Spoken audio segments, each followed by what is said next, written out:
امام زمانہ کے عاشقوں کی ایک ڈیوٹی امام کی تعریف کرے، امام کی معرفت دلائے، امام کے فضائل سب کو سنائے۔ دوسری ڈیوٹی میں نے کہا کیا ہے؟ دوسری ڈیوٹی یہ ہے کہ امام زمانہ پہ خرچہ کرے۔ آپ نے کل سنا کہ امام زمانہ پہ کیسے خرچہ کریں؟ امام زمانہ پہ خرچہ کریں یعنی کوئی دعائیں، اتنا عظیم کوئی دعائیں ندبہ کا پروگرام کریں جس میں 2 4 5 ہزار مومنین آئیں، اس میں ناشتہ کھلائیں، جمعے کے دن ہو، صبح کے دن ہو، اور عشق امام زمانہ سب کے دلوں میں ڈالو۔ امام پہ خرچہ کرو، جیسے مجلس پہ خرچہ کرتے ہو اسی طرح امام زمانہ پہ خرچہ کرو۔ پھر میں نے ایک اور مثال دی، امام پہ خرچہ کیسے کریں؟ یعنی 15 شعبان آ جائے تو پورے لاہور کو سجا دو عشق امام زمانہ میں، امام زمانہ پہ خرچہ کرو۔ اچھا ایک آپ کو مشورہ بھی دے دوں، ہم 2 سال 3 سال پہلے فیصل آباد گئے تھے، وہاں ایک مومن نے بڑا اچھا کام کیا تھا۔ محرم کے دن تھے، اس نے کئی سڑکوں کو، کئی گلیوں کو سجایا تھا۔ کیسے سجایا تھا؟ امام حسین کے نام سے، یا حسین لکھا تھا یا ابا عبداللہ لکھا تھا۔ میں بڑا خوش ہوا۔ پھر بعد میں نے دیکھا آدمی بڑا ہوشیار ہے، کیا کیا تھا اس نے؟ نیچے اس نے اپنی کمپنی کا نام بھی لکھا تھا، ایڈورٹائزمنٹ کی تھی۔ بھائی آپ سارے میں نے سنا ہے کہ بزنس مین ہیں، آپ بزنس ہی سمجھیے اس کو۔ پورے لاہور کو 15 شعبان کے دن ہر جگہ پہ امام زمانہ کا نام لکھ دیجئے، یا مہدی یا صاحب الزمان، نیچے اپنی کمپنی کا نام لکھ دیجئے۔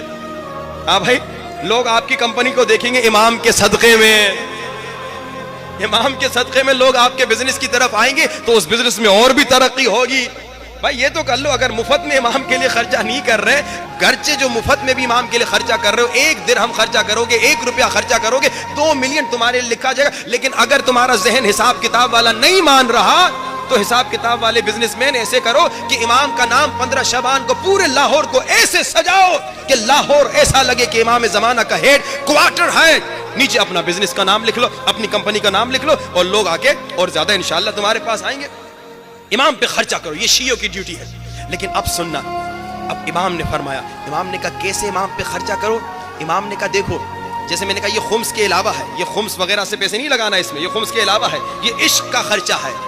یہ عشق، جیسے مجلس میں آپ کو خمس کا پیسے تھوڑی ڈالتے ہیں، اپنی عشق اور محبت میں امام کے لیے خرچہ، اسی طرح امام زمانے کا خرچ۔ پھر اب امام نے فرمایا پتہ ہے امام پہ کیسے خرچہ کیا جاتا ہے؟ کہ جب امام غیبت کے زمانے میں، ایک تو یہ خرچہ کرو، دعائیں ندبہ کرواؤ، اس پہ انتظام کرو، خرچہ کرو، 15 شعبان سجاؤ پورے شہر کو۔ دوسرا کیا کہا؟ امام کو اگر مدد کرنی ہے نا تو امام کی مدد کیسے ہوتی ہے؟ امام کے چاہنے والوں کی مدد کرو۔ امام نے فرمایا اگر ہمیں تم مدد کرنا چاہتے ہو نا، اے مالدار انسان، اگر تم اپنے امام کی مدد کرنا چاہتے ہو تو امام کی مدد کیا ہے؟ امام نے کہا ہمارے شیعوں کی مدد کرو۔ آج ہم اپنے شیعوں کی کتنی مدد کرتے ہیں یہ ہم خود بہتر جانتے ہیں۔ میں صرف آپ کو ایک مثال دوں، یہودی دنیا میں سب سے کم ہیں لیکن سب سے زیادہ پاورفل ہیں۔ کیوں؟ یہودیوں کا کمال کیا ہے؟ یہودی ایک دوسرے کو اتنی مدد کرتے ہیں، اتنی مدد کرتے ہیں کہ آپ تصور بھی نہیں کر سکتے۔ ابھی میں انگلینڈ میں تھا، مینچسٹر کا ایک مومن بتاتا ہے، کہتا ہے میرا ایک پڑوسی یہودی تھا، ایک یہودی میرا پڑوسی تھا۔ کہا ہمارے گھر کے قریب ایک چھوٹی سی دکان تھی جس کا اونر، جس کا مالک ایک پاکستانی تھا، مسلمان تھا۔ کہا یہ یہودی بوڑھا تھا، 70-80 سال کا، گھر سے نکلتا تھا، 1 کلومیٹر دور ایک دوسری دکان تھی یہودی کی، اس دکان سے جا کے پانی، کیک، بسکٹ جو بھی لیتا تھا اس سے لیتا تھا۔ حالانکہ یہ ساتھ میں، گھر کے ساتھ میں ایک دکان تھی، وہ ساری چیزیں ادھر مل رہی تھی اسی قیمت میں، لیکن یہ 1 کلومیٹر دور جاتا تھا، بوڑھا بھی تھا، چلنا بھی آسان نہیں تھا۔ کہا کہ میں نے پوچھا اس اپنے یہودی پڑوسی سے، اے یہودی پڑوسی، یہ ساتھ میں پاکستانی مسلمان کی دکان ہے، اس سے کیوں نہیں خرید رہا تو؟ اتنا دور جا رہا ہے، وہاں اس دکان میں کیا کمال ہے؟ اس یہودی نے اپنے مسلمان پڑوسی کو پتہ ہے کیوں؟ کیونکہ اگر میں اس مسلمان سے خریدوں گا مجھے کوئی فائدہ نہیں ہوگا، یہ پیسہ مسلمان کے جیب میں جائے گا اور اسلام کو سپورٹ ہوگی۔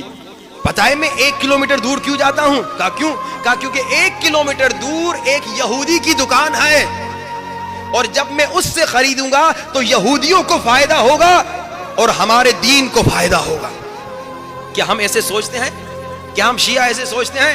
اب یہ 1 کلومیٹر بوڑھا آدمی دور جاتا ہے تاکہ یہودی کو سپورٹ کرے، ہیلپ کرے۔ اسرائیل میں کوئی یہودی رہتا ہو، ایران میں کوئی یہودی غریب ہو تو اسرائیل والا یہودی ایران کے غریب کی مدد کرتا ہے، کہتا ہے میرا یہودی ہے۔ کیا ہم یہ سوچتے ہیں ہندوستان کا، افغانستان کا، ایران کا، عراق کا، کہیں کا بھی کوئی شیعہ اگر غریب ہو، کیا ہم یہ سوچتے ہیں کہ میرا شیعہ غریب ہے؟ ہم کہتے ہیں نہیں، عراقی ہے، پاکستانی ہے، فلاں ہے۔ ہم تو یہ کہتے ہیں پنجابی ہے، سندھی ہے، بلوچ ہے۔ پاکستانی کو بھی پورا صحیح نہیں سمجھتے۔ شیعہ